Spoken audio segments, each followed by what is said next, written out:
tassa bhagavato arahato samma sambuddhassa.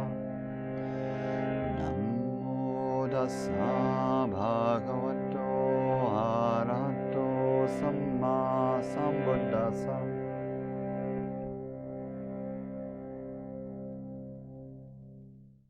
This is that the thing that metta practice points to, that loving kindness practice points to, is that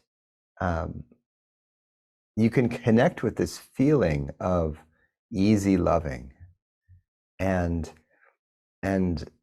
as you practice loving all sorts of, creatures and trees and people and fractious kittens and all the rest, you find that you can,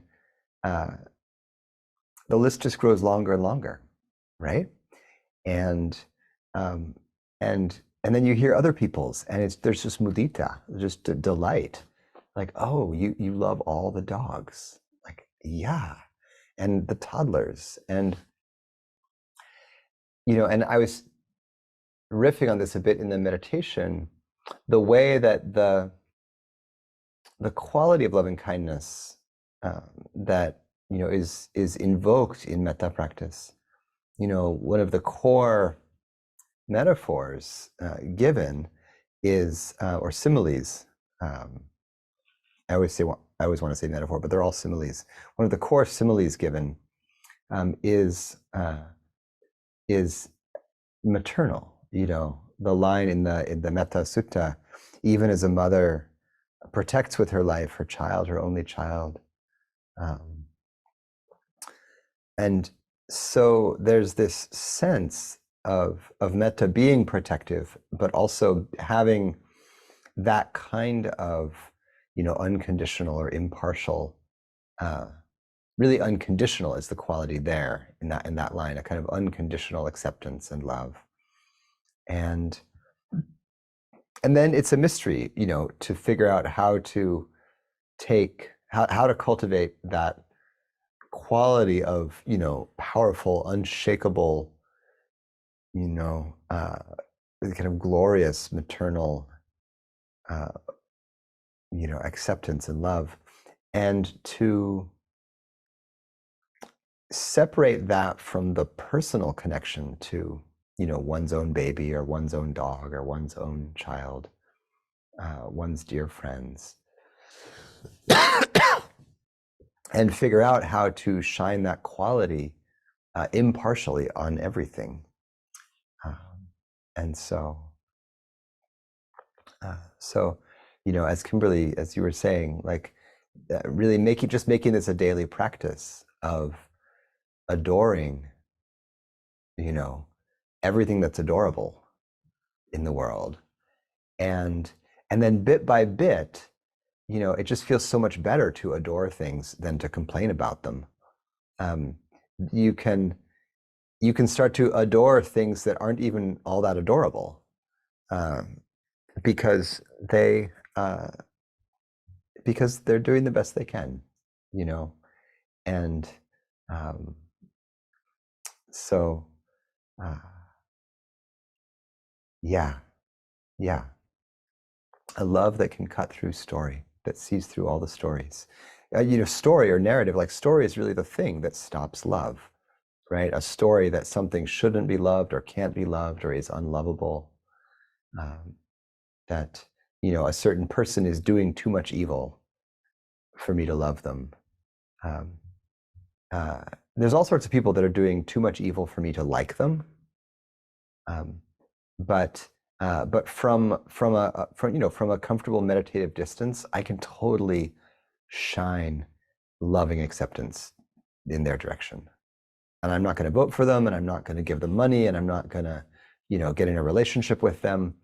But I can see that it's just better for my own sanity to like fly, below the clouds of story, or above, whatever direction the metaphor wants to be for you, and just shine this quality,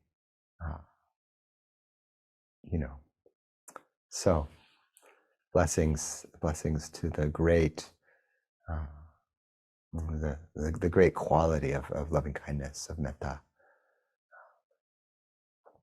All right, I'm writing the monthly newsletter article on the Brahma Viharas on loving kindness right now for Spirit Rock. So get the newsletter on Saturday, and that'll be my little essay in it, in the metta section. So I've been thinking about metta and reading suttas, and it's just really a delight. All right, so, but the topic du jour is not just how easy things are to love. The topic du jour is karma, the great troublesome theory. I'm going to say a little bit about just a basic overview of how the Pali Canon talks about karma. Kama is the Pali term, and then just a few of the reflections that I think we can fruitfully chew on around this theory. The word kama literally means action. It really means action that has consequences, and in the early Buddhist formulation, kama is really actions that have results that determine the future in kind of important ways.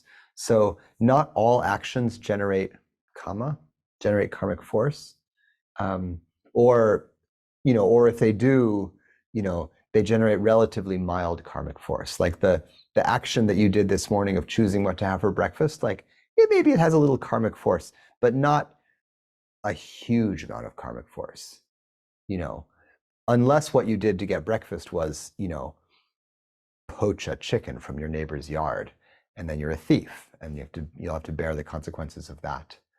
A noble profession, poaching. My kid and I just reread Danny the Champion of the World, which is just one of the most glorious kid books, I have to say. So, poaching. But, don't steal if you don't want to create the karma of that.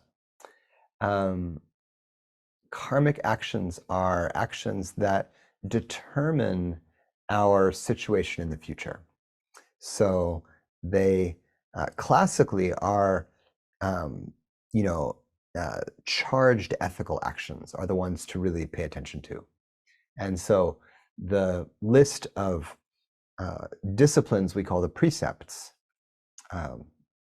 not to kill or take life, not to steal or take that which isn't offered, not to commit sexual misconduct, or if you're in a celibate situation, to observe that celibacy, not to use speech that is untrue, harsh, untimely, or unkind, and not to misuse intoxicants that cloud the mind and lead to heedlessness. These are the 5 classic lay precepts or ethical guidelines. And they point to 5 realms of action that have karmic results. So, if you misuse intoxicants in a way that causes you to act in a way that hurts others, to act heedlessly, you'll feel the results of that, right? And they will as well. The results could really ripple out from that, depending on your circumstances. If you lie or use speech that's harsh, the folks you use that language to feel the result of that, and you feel it. If you commit sexual misconduct or steal or take life, you'll feel the result of that. And all of those, and they're all relational, right? So they all have to do with not just you feeling the result, but there's a result that impacts others, other sentient beings, human or animal. There's an impact on others.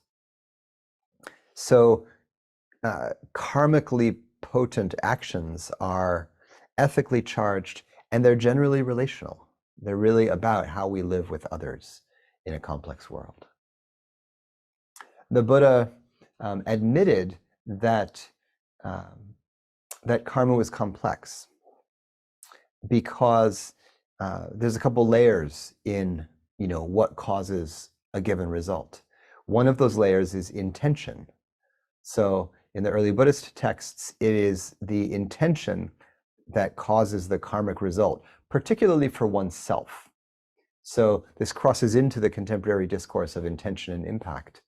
But the classical formulation is that an action that causes harm, but that was a mistake or was done without a harmful intention, that doesn't have as strong a karmic impact on oneself as if one had the intention to cause harm. The contemporary discourse on intention and impact really focuses on the impact.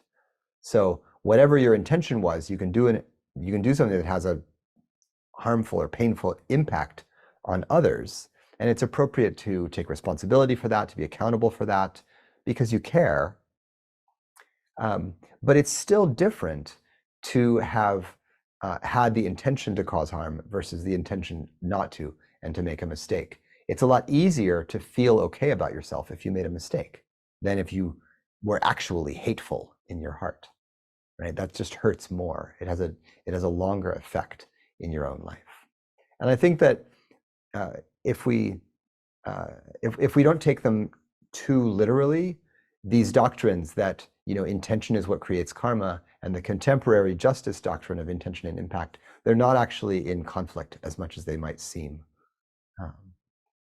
As long as we understand what it means for something to have karmic impact. And what it really means is that it determines our own state of being in the future. So state of being could be my emotional state in the near term, or states of regret that I might have in the long term, or classically it might mean states that are so powerful that they haunt me in such a way that they determine my next rebirth, right? So in the Christian sense, this would be determine my path to heaven or hell.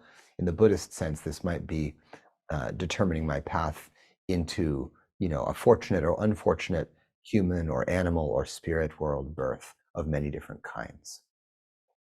But the general idea is that actions done with intention that impact others will be felt, that they really create the states of mind and heart that we then go forward in our life with, that we live with going on from here.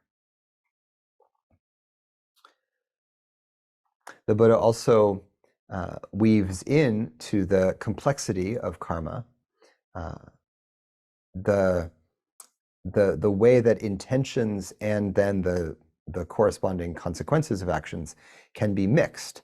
And so there's a text that says, that uses the terms that may be inappropriately charged with racial politics now, but uses the terms bright and dark for karma with positive results and karma with negative results, and says that there are actions that have only bright results, there are actions that have only dark results, there are actions that have mixed bright and dark results, and then there are actions that have neither bright nor dark results. And those are the ones that lead toward liberation. So there's actions that are wholesome, essentially, that lead to wholesome outcomes. So when I am generous, kind, truthful, helpful, in service, I do things that are wholesome. They give rise to wholesome states of mind, wholesome emotions. I'm happy I did it. I feel metta, I feel mudita, I feel joy, I feel compassionate. My mind is at ease. And those states of mind will make my future better. If I practice being generous, greed diminishes. And that just makes your life better later on, right?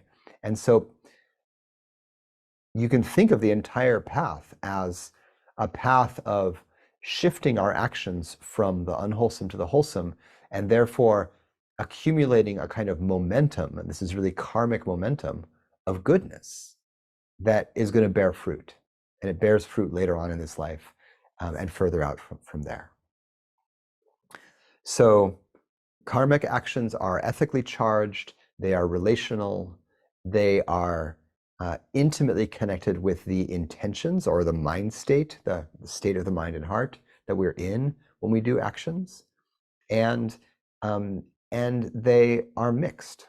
They can be mixed. Intentions can be mixed. That's okay. It's true. It's just true. It's how it is. And the one other thing that we might weave in here is that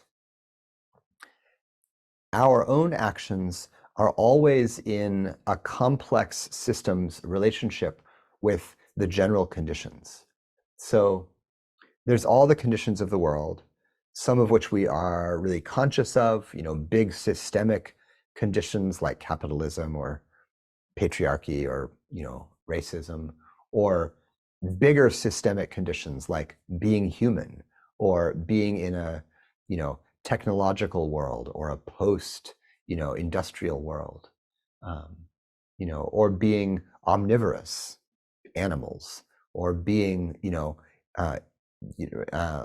like relationally oriented animals. All of these are conditions that we can trace to something, trace them to being the species we are, or the culture that we are, or the kind of community that we are, or the kind of families we come from, or the kind of bodies we have. All of these conditions affect our experience moment to moment, right? So my experience in this moment is, in a certain way, the sum total, in a kind of non-quantifiable way, of everything that has ever happened in the past. All of these words, I didn't create the words. I didn't even create most of these thoughts. I'm just telling you what I read and have been taught. So this entire speaking that I'm doing, and the listening that you're doing, and all of the cognitive and emotional and interpersonal energy flying around as we do this complex thing of talking together, all of that carries the karmic momentum of our cultures and of this language and of, so many layers. And you can deconstruct any layer, right? You can pull on any little thread of this thing, and you get endless reams of content, right? Pull on any word in this entire conversation, and you could pull out the thread of post-colonialism. You could pull out the thread of English grammar. You could pull out the thread of modernist ethical philosophy. You could pull out the thread of a million things, right? And part of what we do with each other is we choose which threads to emphasize, right? I could teach overtly from the position of being, a mixed race adoptee. And sometimes I choose to do that. I'm like, I'm going to pull on that thread because I have the sense that, like, maybe that's going to be helpful. And other times I'm just going to pull on the thread of being someone who quotes the Pali Canon and, tries to understand how that might be helpful for my life. That's a totally different thread, And sometimes I pull on the thread of being a musician. And so karma is a way of saying that we are vastly, infinitely interconnected to, the whole cosmos. And there are these gorgeous Buddhist images from the ancient world that reflect on this. One of the ones that's really gorgeous and popular because of it is the image of the net of Indra. This is an image of the cosmos being composed of a kind of net or interwoven fabric, where at every intersection of the threads there's a shimmering gem, like a perfect drop of water, and the whole thing is luminous. It's illuminated by consciousness. And so in the light of awareness or consciousness, divine consciousness, however you want to think about the light that illuminates the cosmos, every drop, as drops of water do, reflects every other drop. So any thread you pull on, you could follow it to any other thread, right? The whole matrix is connected. In ultimately, this is a proposal from Buddhist metaphysics, ultimately in a benevolent way. And this is one of the challenges in Buddhist philosophy that is different from modernist materialist philosophy. The Buddhist worldview does propose that the warp and weft of the cosmos has a layer of meaning in it, and that meaning is ethical. And it has meaning in it because our actions affect others. So the way that the precepts are relational is not just a feature of human existence, but it's actually how action works for every kind of sentient being who does actions.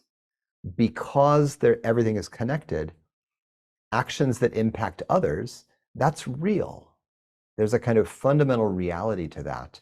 And so the realness of impact becomes, in a way, the ethical structure of the whole cosmos.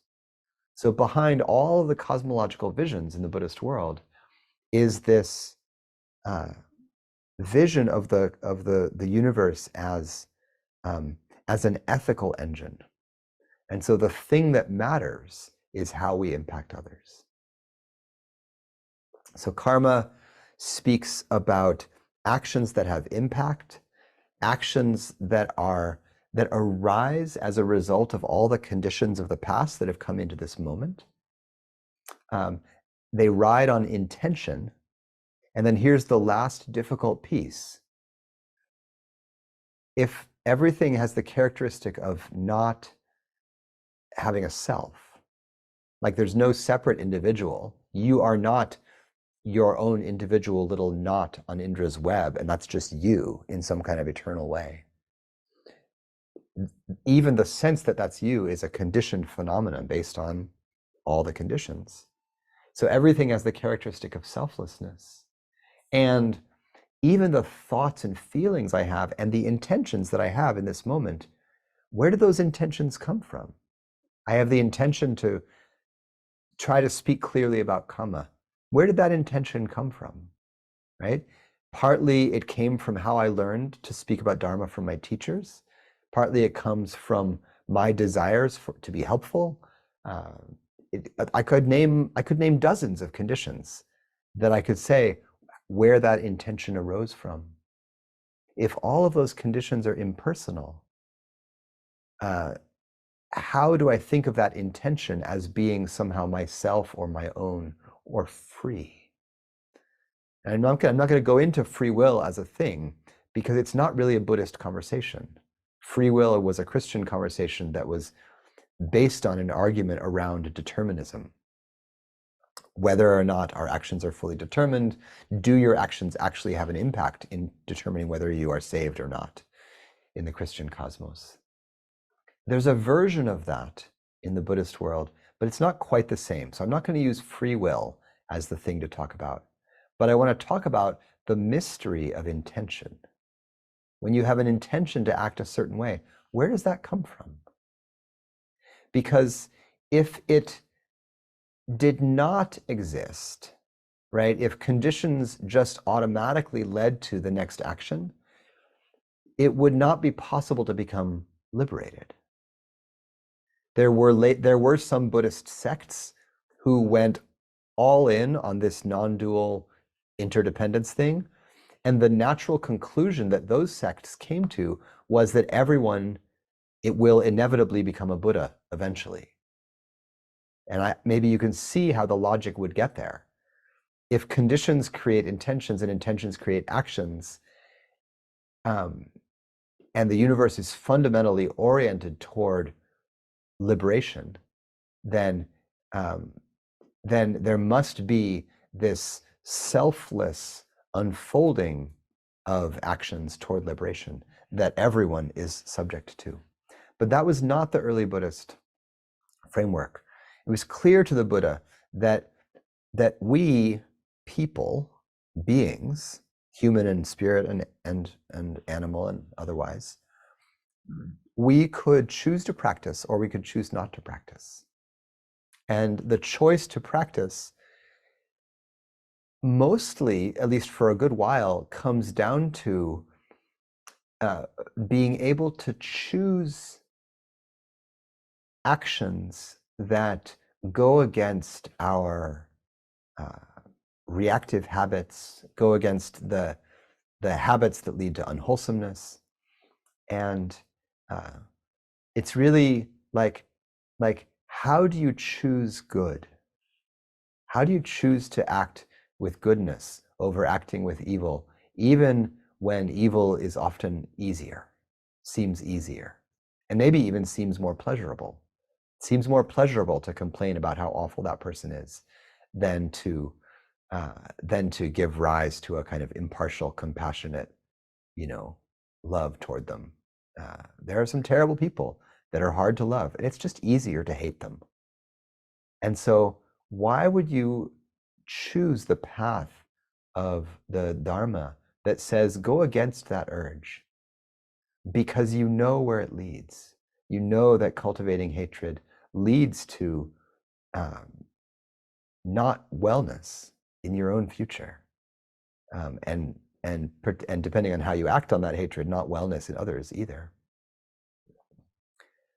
So for the entire system to work, intention has to be an actual choice. There has to be a choice point in there where in the present moment, responding or feeling the momentum from the past, we are able to make a choice. And that choice is always going to be something on the spectrum of can I be more good? Or am I lapsing toward less good? Can I practice toward clarity of heart, openness, continuity of presence, or am I going to give in to the long trauma history that pushes on me from past conditions? And so I think this is the most mysterious proposal in the teaching on karma, is that it's not deterministic, that there's actually a lever in there, and the whole discipline of the path relies on this lever. That moment to moment, you actually have to not only you can, but you must choose how to act. And you would do this because you've seen something about how karma works. You get that wholesome intention and wholesome action gives rise to a more positive future, a more pleasurable, a more free, a more easeful future for yourself and others. So that's the general framework then. That's the theory of karma broadly. What we can think about then is, we've been talking for some weeks about how do we hold ideas or metaphors or theories about rebirth. And at the heart of the conversation about rebirth is a question that's really a karma question, which is how do individuals experience the results of their own actions?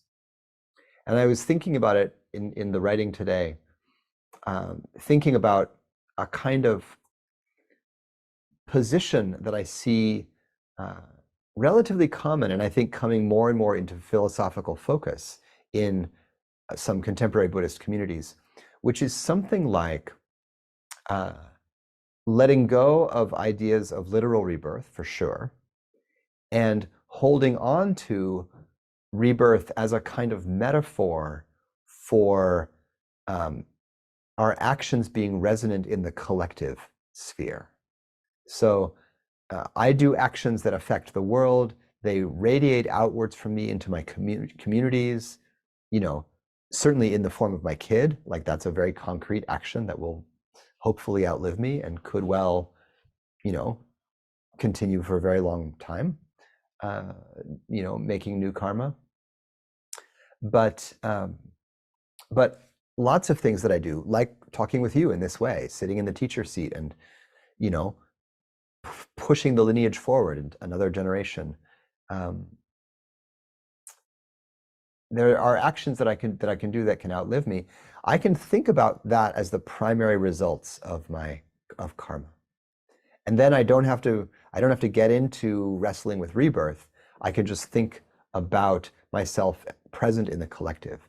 So this becomes a compromise position between the materialist position that everything just stops at death, which the Buddha, I think, which the for in a Buddhist perspective is a kind of nihilism, because it denies that actions have an effect. A lot of the pushback that I got when I called materialism nihilism a couple weeks ago was mostly, I think, from folks who felt like that was not accurate to the subtlety of contemporary humanist and materialist views. And I think that's appropriate. We do feel like our actions have an impact. But I don't know what that impact is for me individually, right? The ancient problem of evil, which is called theodicy, was a philosophical puzzle, and this was a Christian problem, but it resonates enough with the karmic problem to maybe be useful. It was the problem of how do we think about the results of good and evil action? Why do evil people sometimes live a long, comfortable life? They don't seem to experience, justice for all of their evil actions. And why do sometimes very good people just have a shit time of it and don't seem to get any of the benefit of their good actions? And so, in a certain way, ideas of heaven and hell are one solution to that problem. And Buddhist ideas of heavens and hells and favorable or unfavorable rebirths are in a way a similar solution to the problem. And so do we get away from that kind of overly literal, maybe medieval solution if we take up the idea that the effects of actions are really something that lives in the collective sphere? So I think that's a possible way out of the problem. Part of the challenge there is that the teachings on karma really function on the Dharma path as a tool for motivation. It's hard to convince people to do good. And so, in both the Christian and the, medieval Buddhist, we might say, style, one of the ways to convince people to do good is to threaten them with hell. And, and Buddhism did that as well. I think it did it a little bit more generously because hell is not permanent. So you can always recover from it. I think that's just a little more humane than the idea of permanence. But it was still a threat, and the core equation in, keeping the precepts in the early texts, it really is focused on the individual. There's not a lot of focus on the effect of my actions on the collective outside myself. It's really, if you act in a certain way, you can expect a beneficial rebirth or, a positive experience in the future. If you act other ways, you can expect a more painful one for yourself. And so I think partly, we can do this interesting compromise of transferring karmic result from the individual to the collective. We can partly do this because we live in democracies, most of us, even flawed ones. We've grown up with the idea that our actions can have an effect in the external. The Buddha didn't live in that kind of a political system. There were no activists, as far as we can tell, reported in the Pali Canon, who were trying to change the monarchy to a better form of government. It didn't exist. There was no one recorded trying to change the caste system to be a better system. The Buddha changed the caste system within his own community, but he was, even back in his day, criticized, not quite in his day, but within the first 1,000 years after him, as the Mahayana really got going, there was some criticism of the Buddha for, instead of bringing his critique of the caste system into the larger public square, he just created an intentional community where caste didn't matter. So he separated from the culture rather than trying to engage with it. He engaged with it in other ways, which we like to emphasize now. But he didn't in some ways that really would be, valorized in the contemporary mind. And so I wonder if partly we can have a vision of karma being primarily collective because we live in societies where collective identity and collective action and collective activism are much more potent forces and places for karmic action that has consequences, than they were in the Buddha's time. And so we're left making this, metaphorical leap from the way karma, the way action and its consequences are described in the early texts as primarily individual, and therefore demanding something of a continuity of the individual beyond one lifetime, into really quite a different vision of action, which is really going to end up meaning a different vision of the self. And I think we see this in identity, politics, and social structures right now, where one's identity in many ways is much more tied into one's membership in social structures than perhaps in other times and places, or at least it's quite strong now. So where once upon a time I might have only said I'm, Californian, now I have a list of 20 identity markers to name, and each one of those connects me to a community and a body of discourse and a kind of identity. And if I want to be seen authentically in my identities, I'm going to have to name a whole bunch of those, right? I'm going to have to be visible in a certain way as a queer mixed race adoptee from, settler colonist backgrounds who were impoverished, who were this and that. I'm going to, again, any of these are little threads in the Indra's web, and you pull on them and it's going to vibrate layers of identity that are going to then spread out into the collective. I'm thinking about Harvey Milk's radical gesture, saying, to all the closeted gay folks, like, just come out, everybody come out.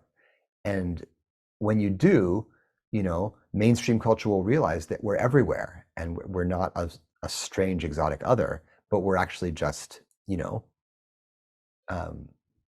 people all around you. And so the gesture is something like shift from an individual isolated identity into a collective identity, and that collective identity then is going to create karma that can move forward and actually have an impact in the future. So I'll pause there, and just some time for reflection on any aspect of this, of course, any questions, but I'm particularly curious about how it sounds, this shift from individual consciousness to collective consciousness as a way to talk about how we can think about our actions having an effect in the future, and maybe the results that has on on motivation. Like, is that easy to do?